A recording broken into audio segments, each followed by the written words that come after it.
Chapter 2. The Science of Deduction.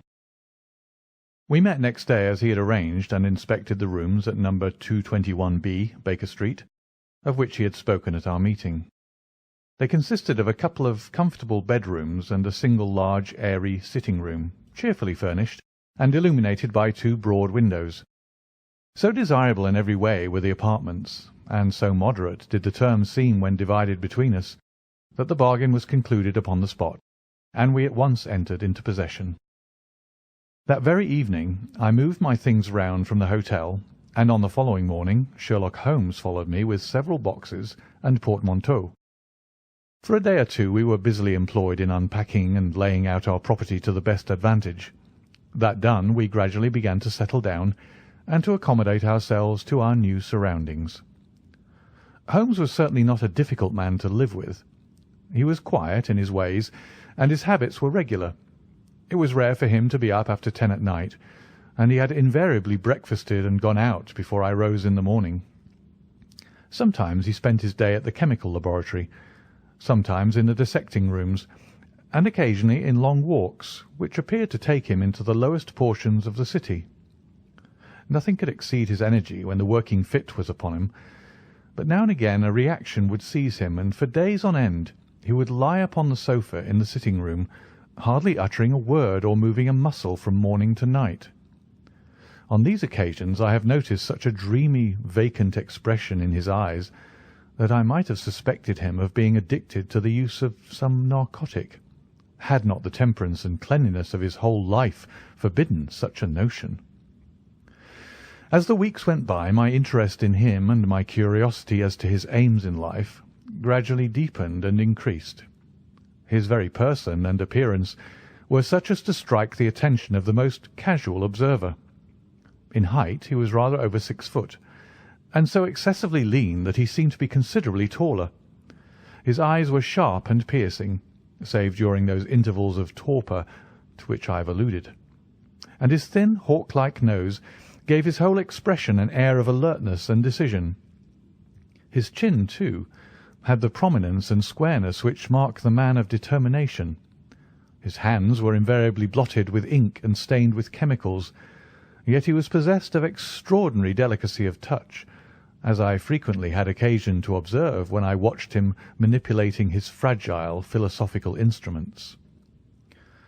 The reader may set me down as a hopeless busybody when I confess how much this man stimulated my curiosity, and how often I endeavoured to break through the reticence which he showed on all that concerned himself. Before pronouncing judgment, however, be it remembered how objectless was my life, and how little there was to engage my attention. My health forbade me from venturing out unless the weather was exceptionally genial, and I had no friends who would call upon me and break the monotony of my daily existence. Under these circumstances I eagerly hailed the little mystery which hung around my companion, and spent much of my time in endeavouring to unravel it. He was not studying medicine. He had himself, in reply to a question, confirmed Stamford's opinion upon that point. Neither did he appear to have pursued any course of reading which might fit him for a degree in science, or any other recognised portal which would give him an entrance into the learned world. Yet his zeal for certain studies was remarkable, and within eccentric limits his knowledge was so extraordinarily ample and minute that his observations have fairly astounded me. Surely no man would work so hard or attain such precise information unless he had some definite end in view. Desultory readers are seldom remarkable for the exactness of their learning. No man burdens his mind with small matters unless he has some very good reason for doing so. His ignorance was as remarkable as his knowledge. Of contemporary literature, philosophy, and politics he appeared to know next to nothing. Upon my quoting Thomas Carlyle, he inquired in the naivest way who he might be and what he had done. My surprise reached a climax, however, when I found incidentally that he was ignorant of the Copernican theory and of the composition of the solar system. That any civilized human being in his 19th century should not be aware that the earth travelled around the sun appeared to be to me such an extraordinary fact that I could hardly realize it. "You appear to be astonished," he said, smiling at my expression of surprise. "Now that I do know it, I shall do my best to forget it." "To forget it?" "You see," he explained, "I consider that a man's brain originally is like a little empty attic, and you have to stock it with such furniture as you choose.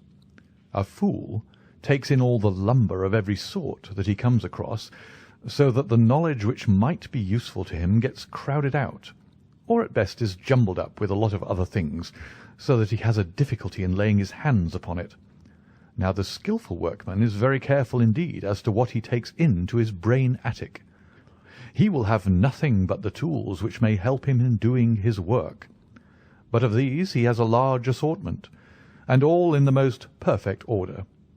It is a mistake to think that the little room has elastic walls and can distend to any extent. Depend upon it, there comes a time when for every addition of knowledge you forget something that you knew before. It is of the highest importance, therefore, not to have useless facts elbowing out the useful ones." "But the solar system!" I protested. "What the deuce is it to me?" he interrupted impatiently. "You say that we go round the sun. If we went round the moon, it would not make a pennyworth of difference to me or to my work." I was on the point of asking him what that work might be, but something in his manner showed me that the question would be an unwelcome one. I pondered over our short conversation, however, and endeavoured to draw my deductions from it. He said that he would acquire no knowledge which did not bear upon his object. Therefore all the knowledge which he possessed was such as would be useful to him. I enumerated in my own mind all the various points upon which he had shown me that he was exceptionally well informed. I even took a pencil and jotted them down. I could not help smiling at the document when I had completed it. It ran in this way: Sherlock Holmes, his limits. 1.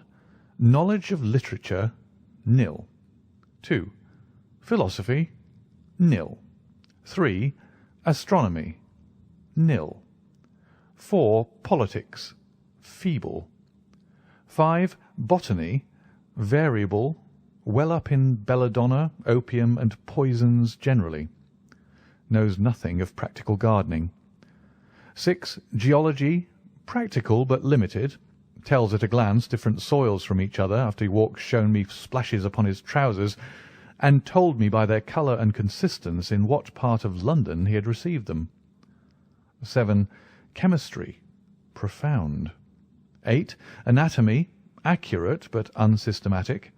9. Sensational literature, immense. He appears to know every detail of every horror perpetrated in the century. 10. Plays the violin well. 11. Is an expert single-stick player, boxer, and swordsman. 12. Has a good practical knowledge of British law. When I got so far in my list, I threw it into the fire in despair. If I can only find out what the fellow is driving at by reconciling all these accomplishments and discovering a calling which needs them all, I said to myself, I may as well give up the attempt at once. I see that I have alluded above to his powers upon the violin. These were very remarkable, but as eccentric as all his other accomplishments. That he could play pieces, and difficult pieces, I knew well, because at my request he has played me some of Mendelssohn's Lieder and other favourites. When left to himself, however, he would seldom produce any music or attempt any recognised air. Leaning back in his armchair of an evening, he would close his eyes and scrape carelessly at the fiddle which was thrown across his knee. Sometimes the chords were sonorous and melancholy. Occasionally they were fantastic and cheerful. Clearly they reflected the thoughts which possessed him, but whether the music aided those thoughts, or whether the playing was simply the result of a whim or fancy, was more than I could determine. I might have rebelled against these exasperating solos, had it not been that he usually terminated them by playing in quick succession a whole series of my favourite airs, as a slight compensation for the trial upon my patience.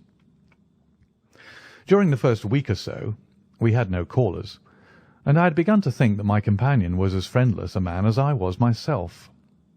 Presently, however, I found that he had many acquaintances, and those in the most different classes of society. There was one little sallow, rat-faced, dark-eyed fellow who was introduced to me as Mr. Lestrade, and who came 3 or 4 times in a single week. One morning a young girl called, fashionably dressed, and stayed for half an hour or more. The same afternoon brought a grey-headed, seedy visitor, looking like a Jew pedlar, who appeared to me to be much excited, and who was closely followed by a slipshod elderly woman. On another occasion an old white-haired gentleman had an interview with my companion, and on another a railway porter in his velveteen uniform. When any of these nondescript individuals put in an appearance, Sherlock Holmes used to beg for the use of the sitting-room, and I would retire to my bedroom. He always apologized to me for putting me to this inconvenience. "I have to use this room as a place of business," he said, "and these people are my clients." Again I had an opportunity of asking him a point-blank question, and again my delicacy prevented me from forcing another man to confide in me. I imagined at the time that he had some strong reason for not alluding to it, but he soon dispelled the idea by coming round to the subject of his own accord. It was upon the 4th of March, as I have good reason to remember, that I rose somewhat earlier than usual, and found that Sherlock Holmes had not yet finished his breakfast. The landlady had become so accustomed to my late habits that my place had not been laid nor my coffee prepared. With the unreasonable petulance of mankind, I rang the bell and gave a curt intimation that I was ready. Then I picked up a magazine from the table and attempted to while away the time with it, while my companion munched silently at his toast. One of the articles had a pencil mark at the heading, and I naturally began to run my eye through it. Its somewhat ambitious title was "The Book of Life," and it attempted to show how much an observant man might learn by an accurate and systematic examination of all that came in his way. It struck me as being a remarkable mixture of shrewdness and of absurdity.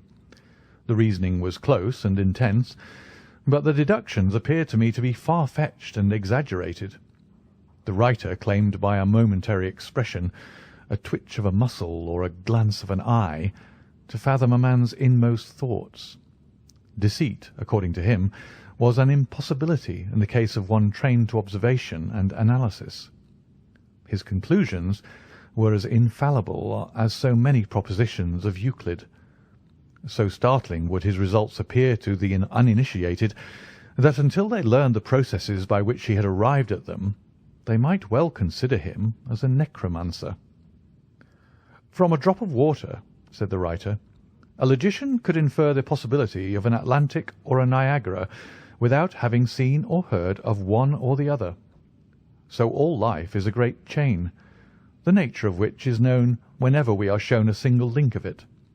Like all other arts, the science of deduction and analysis is one which can only be acquired by long and patient study, nor is life long enough to allow any mortal to attain the highest possible perfection in it." Before turning to those moral and mental aspects of the matter which present the greatest difficulties, let the inquirer begin by mastering more elementary problems. Let him, on meeting a fellow mortal, learn at a glance to distinguish the history of the man and the trade or profession to which he belongs. Puerile as such an exercise may seem, it sharpens the faculties of observation and teaches one where to look and what to look for. By a man's fingernails, by his coat sleeve, by his boot, by his trouser knees, by the callosities of his forefinger and thumb, by his expression, by his shirt cuffs, by each of these things a man's calling is plainly revealed. That all united should fail to enlighten the competent inquirer in any case is almost inconceivable. "What ineffable twaddle!" I cried, slapping the magazine down on the table. "I never read such rubbish in my life." "What is it?" asked Sherlock Holmes.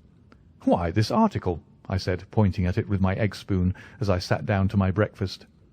I see that you've read it, since you've marked it. I don't deny that it's smartly written. It irritates me, though. It's evidently the theory of some armchair lounger who evolves all these neat little paradoxes in the seclusion of his own study. It is not practical. I should like to see him clapped down in a third-class carriage on the Underground and asked to give the trades of all his fellow travellers. I would lay 1,000 to 1 against him." "You would lose your money," Sherlock Holmes remarked calmly. "As for the article, I wrote it myself." "You?"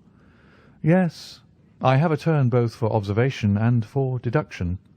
The theories which I have expressed there, and which appear to you to be so chimerical, are really extremely practical. So practical that I depend upon them for my bread and cheese." "And how?" I asked involuntarily. "Well, I have a trade of my own. I suppose I am the only one in the world.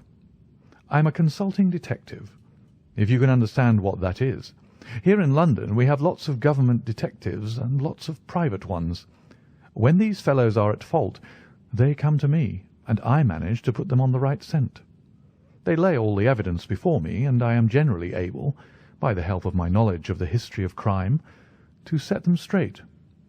There is a strong family resemblance about misdeeds, and if you have all the details of 1,000 at your finger ends, it is odd if you can't unravel the 1,001st. Lestrade is a well-known detective. He got himself into a fog recently over a forgery case, and that was what brought him here." "And these other people?" "They are mostly sent on by private inquiry agencies. They are all people who are in trouble about something and want a little enlightening. I listen to their story, they listen to my comments, and then I pocket my fee."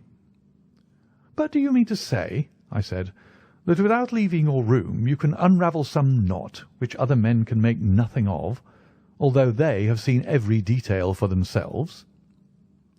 "Quite so. I have a kind of intuition that way. Now and again a case turns up which is a little more complex. Then I have to bustle about and see things with my own eyes. You see, I have a lot of special knowledge which I apply to the problem, and which facilitates matters wonderfully. Those rules of deduction laid down in that article which aroused your scorn are invaluable to me in practical work.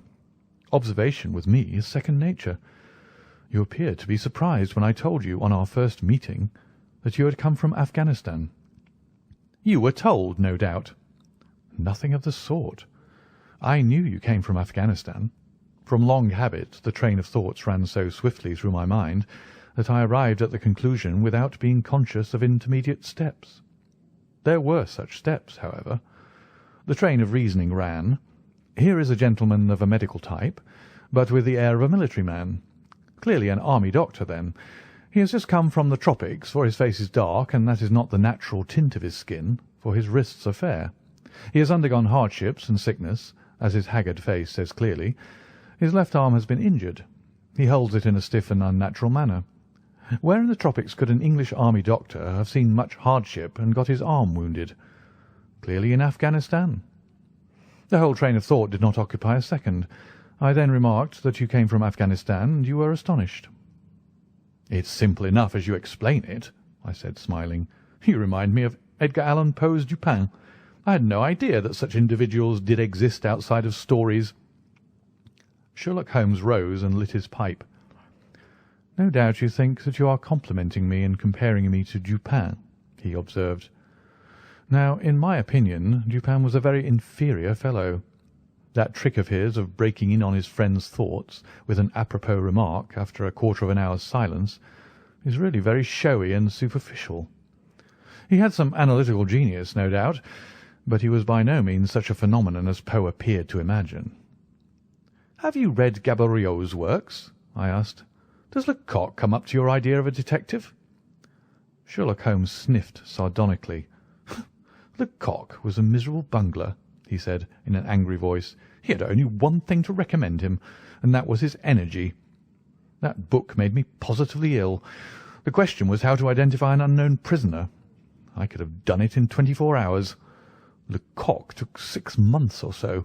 Might be made a textbook for detectives to teach them what to avoid." I felt rather indignant at having two characters whom I had admired treated in this cavalier style. I walked over to the window and stood looking out into the busy street. "This fellow may be very clever," I said to myself, "but he's certainly very conceited." "There are no crimes and no criminals in these days," he said querulously. "What is the use of having brains in our profession? I know well that I have it in me to make my name famous. No man lives or has ever lived who has brought the same amount of study and of natural talent to the detection of crime which I have done. And what is the result? There is no crime to detect, or at most some bungling villainy with a motive so transparent that even a Scotland Yard official can see through it." I was still annoyed at his bumptious style of conversation. I thought it best to change the topic. "I wonder what that fellow is looking for?" I asked, pointing to a stalwart, plainly dressed individual who was walking slowly down the other side of the street, looking anxiously at the numbers. He had a large blue envelope in his hand and was evidently the bearer of a message. "You mean the retired sergeant of marines?" said Sherlock Holmes. "Brag and bounce," I thought to myself. "He knows that I cannot verify his guess."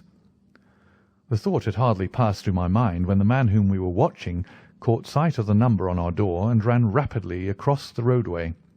We heard a loud knock, a deep voice below, and a heavy step ascending the stair. "For Mr. Sherlock Holmes," he said, stepping into the room and handing my friend the letter. Here was an opportunity of taking the conceit out of him. He little thought of this when he made that random shot. "May I ask, my lad," I said in the blandest voice, "what your trade may be?" "Commissionaire, sir," he said gruffly. "Uniform away for repairs." "And you were?" I asked with a slightly malicious glance at my companion. "A sergeant, sir. Royal Marine Light Infantry, sir. No answer? Right, sir?" He clicked his heels together, raised his hand in a salute, and was gone.